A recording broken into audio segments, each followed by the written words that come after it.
Baik, Assalamualaikum warahmatullahi wabarakatuh. Perkenalkan, saya Muhammad Lutfi Asidiki, mewakili kelompok 2. Kami bersama-sama Suci Amanda Putri, Nurul Hidayah, Rifadah Rahadatul Aisy, Harasta Mumtaz, dan Delvira Safitri akan menjelaskan mengenai hasil dari Project Based Learning kami dengan judul Perilaku Seksual Pranikah pada Remaja. Untuk itu terlebih dahulu kita akan menjelaskan latar belakang kenapa kita mengangkat topik ini. Silakan Nurul. Oke, terima kasih moderator. Nah, latar belakangnya sendiri, seperti yang kita ketahui, masa remaja merupakan fase penting dari perkembangan, baik itu seksual maupun perkembangan fisiknya. Nah, sehingga seperti yang kita ketahui, pada fase ini remaja rentan sekali melakukan perilaku seksual pranikah.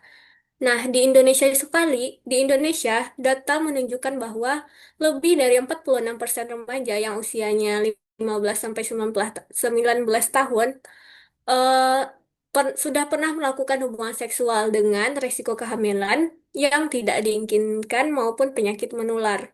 Nah, hal ini disebabkan oleh beberapa seperti akses internet yang mudah dengan konten pornografi, pengaruh teman sebaya, maupun rendahnya pengetahuan seksual dari remaja ini sendiri. Nah, sehingga perlunya psikoedukasi untuk meningkatkan pengetahuan sebagai langkah preventif sebagai pencegahan dari perilaku seksual pranikah remaja. Nah, psikoedukasi sendiri telah terbukti efektif untuk meningkatkan pengetahuan dan sikap remaja terhadap seksualitas, sehingga hal ini dapat mengurangi dampak dari perilaku seksual pranikah yang dilakukan oleh remaja, khususnya di Indonesia, dengan budaya yang masih lekat dengan norma-norma sendiri. Nah, baik, sekian dari saya lanjutkan, saya kembalikan kepada moderator. Baik, terima kasih Nurul. Setelah kita mengetahui bagaimana kondisi yang terjadi di Indonesia saat ini dan diperlukannya urgensi dari psikoedukasi, terlebih dahulu kita akan membahas mengenai apa sih itu perilaku seksual menikah dan faktor-faktor serta dampak dan hal lainnya. Untuk pertama, kita akan membahas terlebih dahulu definisi dari perilaku seksual pranikah yang akan dijelaskan oleh Suci. Silakan. Oke, baik. Terima kasih moderator. Nah, selanjutnya itu mengenai apa itu perilaku seksual pranikah. Nah, jadi sebelumnya perilaku seksual ini tuh merupakan segala bentuk tindakan yang timbul akibat dorongan hasrat seksual baik terhadap lawan jenis maupun sesama jenis. Nah, salah satu bentuk perilaku seksual yang menjadi pembahasan kita saat ini yaitu hubungan seksual perilaku seksual pranikah, yaitu bentuk aktivitas seksual yang dilakukan oleh dua individu sebelum terikat dalam ikatan pernikahan yang sah, baik secara fisik maupun non-fisik yang didasari oleh ketertarikan seksual dan emosional.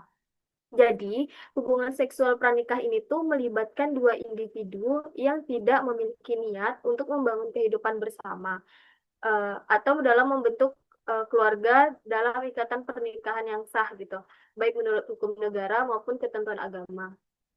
Baik, cukup sekian dari saya kembalikan kepada moderator. Baik, terima kasih Suci. Lanjut.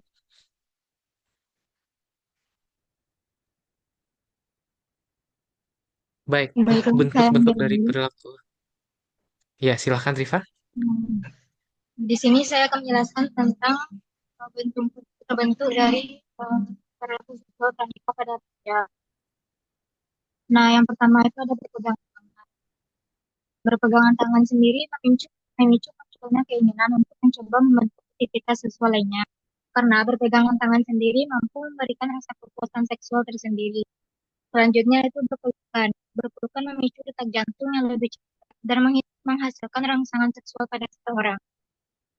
Selanjutnya ada ciuman yaitu berupa ciuman kering ataupun ciuman basah yang dapat menghasilkan sensasi seksual yang kuat, mendorong hasrat yang sulit dikendalikan dan menciptakan keinginan untuk melakukannya berulang kali.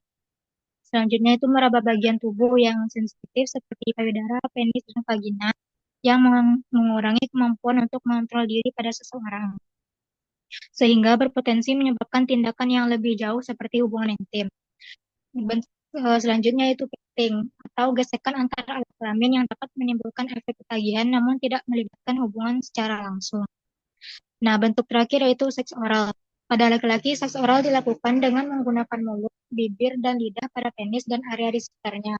Sedangkan pada perempuan melibatkan stimulasi area sekitar vulva, seperti labia, klitoris, dan bagian dalam dari vagina. Dan dari saya kembalikan ke moderator. Baik, terima kasih Rifa. Selanjutnya kita membahas hal-hal yang dapat menunjang dari perilaku seksual pranikah yang akan dijelaskan oleh Nurul. Silakan Nurul. Baik, selanjutnya saya akan menjelaskan mengenai faktor-faktor yang menyebabkan seorang remaja melakukan perilaku seksual pranikah. Nah, faktor ini sendiri terbagi menjadi dua. Ya, yang pertama itu faktor internal, di mana faktor internal ini sendiri yaitu faktor dari individu itu sendiri. Nah, terdapat tiga bentuk faktor. Yang pertama itu kurangnya pengetahuan remaja mengenai kesehatan reproduksi. Nah, ini meliputi seperti kurangnya pengetahuan terhadap seksual, pengetahuan terhadap kehamilan, atau penyakit menular yang diakibatkan oleh perilaku seksual sebelum pranikah. Yang kedua itu persepsi yang salah. Nah, ini meliputi seperti anggapan yang salah dari seorang remaja. Contohnya itu dia tidak akan hamil jika baru sekali melakukan hubungan seksual. Nah, dia juga tidak akan hamil jika berhubungan ketika sedang menstruasi. Nah, itu merupakan anggapan yang salah atau persepsi yang salah, s- di mana persepsi ini bisa menyebabkan dampak fatal seperti kehamilan atau penyakit seks lainnya. Nah, yang ketiga itu adanya sikap permisif, yaitu ketika remaja menganggap bahwa perilaku seksual itu merupakan hal yang lumrah. Apalagi banyak anak sekarang yang menganggap kalau tidak berpacaran itu tidak keren, tidak melakukan seks itu bukan anak muda, dan sebagainya. Nah, yang kedua itu adanya faktor eksternal. Faktor eksternal ini adalah faktor yang menyebabkan seorang remaja melakukan hubungan perilaku seksual pranikah, tapi dari pihak luar atau dipengaruhi oleh orang lain. Nah, yang pertama itu adalah situasi yang mendukung. Situasi yang mendukung ini meliputi seperti tempat yang sepi, seperti rumah yang kosong, atau dia yang berada jauh dari eh, pengawasan orang tua. Nah, yang kedua itu adanya pengaruh pacar, terutama di mana laki-laki itu merasa lebih agresif kepada wanita. Di mana ketika seorang laki-laki lebih agresif daripada wanita, dia seringkali memaksa pacar perempuannya untuk melakukan hubungan seksual. Nah, yang ketiga itu adanya tekanan sebaya. Tekanan teman sebaya meliputi seperti kalau dia tidak melakukan hubungan seksual itu, maka dia tidak akan diterima oleh gengnya, ataupun dia merasa ikut-ikutan untuk melakukan hal tersebut karena temannya melakukan hal tersebut. Nah, yang ketiga itu pengaruh dari media sosial dan teknologi seperti internet, di mana akses konten seksual itu seringkali ditampilkan di media sosial maupun teknologi tersebut. Nah, yang kelima adalah kurangnya pengawasan orang tua dan komunikasi yang tidak terbuka antara orang tua dan anak.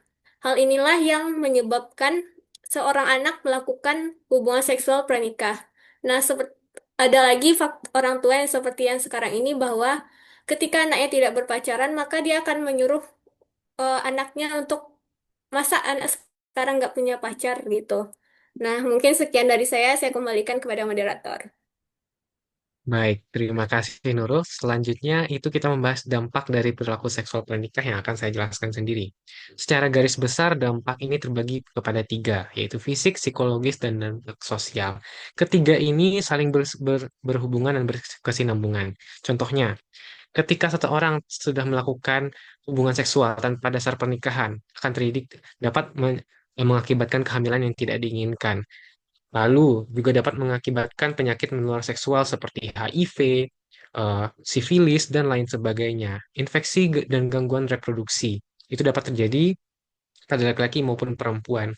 Setelah kondisi-kondisi yang tidak diinginkan tersebut dapat mengarah kepada dampak psikologis, di mana muncullah rasa bersalah, rasa penyesalan, sehingga mengakibatkan stres dan gangguan emosional dan berakibat kepada penurunan harga diri ataupun kepercayaan diri.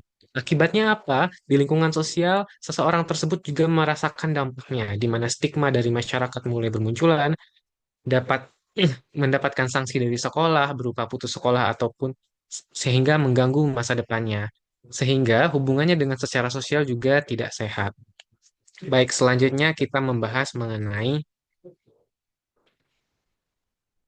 upaya yang dapat kita lakukan untuk mencegah perilaku seksual pranikah ini akan dijelaskan oleh Vira. Silakan Vira.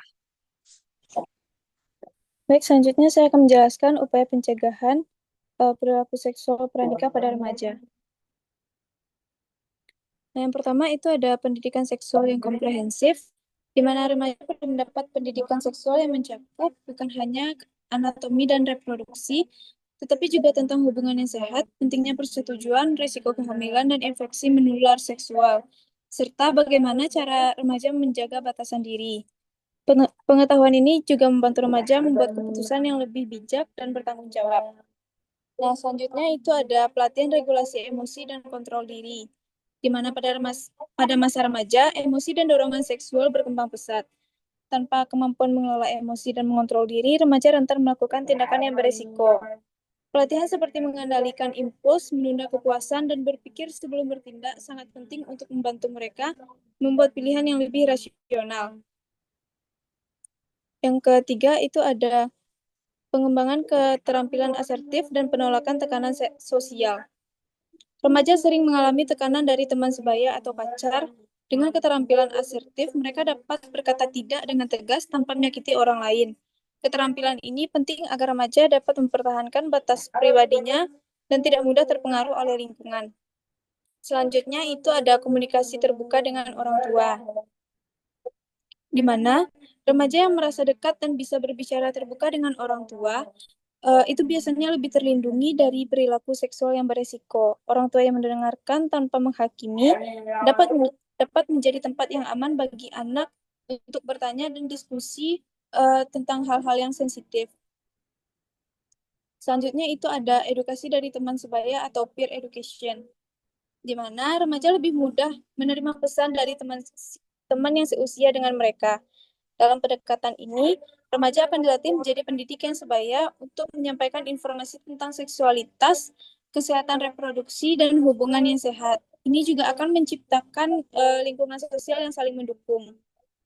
Selanjutnya itu ada penguatan nilai diri dan tujuan hidup. Remaja memiliki rasa yang percaya diri dan tujuan hidup yang jelas akan lebih fokus pada hal-hal positif dibandingkan hal negatif. Mereka akan cenderung tidak mudah tergoda melakukan hal-hal yang bertentangan dengan nilai-nilai dan norma-norma. Selanjutnya itu ada literasi media dan pembatasan paparan pornografi. Paparan konten pornografi bisa membentuk persepsi keliru tentang seks. Literasi media membantu remaja menyadari bahwa apa yang dilihat di media belum tentu mencerminkan kenyataan. Peran orang tua dan sekolah penting dalam membimbing remaja saat menggunakan teknologi. Yang terakhir itu ada keterlibatan dalam kegiatan yang positif. Kegiatan seperti organisasi, olahraga, dan seni, atau kegiatan keagamaan lainnya dapat membantu remaja menyalurkan energi yang sehat. Selain itu, kegiatan ini juga memperkuat jati diri dan menjauhkan mereka dari pengaruh negatif dari lingkungan. Mungkin sekian dari saya kembalikan kepada moderator. Baik, terima kasih Vira. Selanjutnya kita akan menjelaskan bagaimana program psikoedukasi ini kita rencanakan. Untuk itu silahkan Tata. Baik, baik, terima kasih moderator. Nah, untuk proses dari psikoedukasi ini kami membagi menjadi dua sesi. Di mana sesi pertama itu bertujuan untuk membangun kenyamanan dan kontrak belajar dan juga menyadarkan risiko fisik dan psikologis dari pelaku seksual pranikah ini sendiri. Nah, untuk sesi pertama ini pada kegiatan yang pertama yang berdurasi 15 menit itu adalah kegiatan pembukaan, perkenalan dan ice breaking. Nah, setelah itu dilanjut dengan durasi yang sama 15 menit juga kami memberikan pretest perilaku seksual pranikah pada remaja. Nah, setelah melakukan pretest ini, eh, kegiatan selanjutnya dilanjutkan dengan diskusi terbuka tentang harapan peserta dengan durasi yang sama yaitu 15 menit. Nah, pada kegiatan berikutnya yaitu penyusunan kontrak belajar bersama. Yang dimana pada kegiatan ini berdurasi 20 menit dan diakhiri dengan refleksi dan penutupan sesi yang berdurasi dengan 15 menit. Nah, untuk kegiatan selanjutnya, pada kami akan melakukan review sesi sebelumnya yang berdurasi 10 menit dan dilanjutkan dengan materi kesehatan reproduksi dengan berdurasi 25 menit. Nah, untuk kegiatan selanjutnya juga kami melakukan diskusi kelompok risiko perilaku seksual pranikah ini sendiri yang berdurasi 30 menit dan dilanjutkan dengan tanya jawab dan klarifikasi eh, klarifikasi mitos dan ditutup dengan refleksi dan kuis singkat. Nah, kegiatan ini berlanjut pada sesi 2 di mana yang di mana untuk kegiatan ini dibuka dengan ice breaking bertema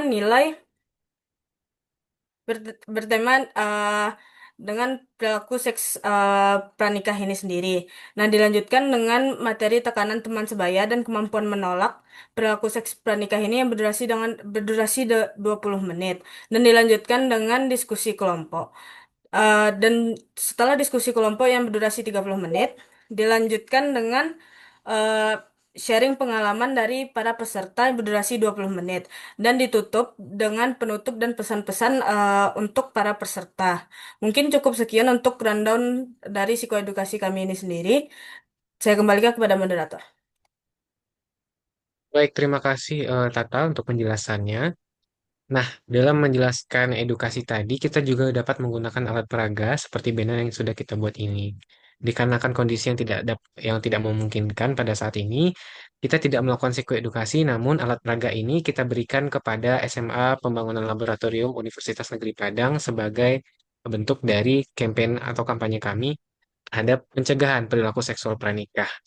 Baiklah, demikian presentasi kami mengenai psikoedukasi mengenai perilaku seksual pranikah pada remaja sebagai upaya untuk mencegah terjadinya perilaku seksual pranikah. Saya mewakili kelompok 2, mohon maaf apabila ada kesalahan dan kekurangan. Kami akhiri. Assalamualaikum warahmatullahi wabarakatuh.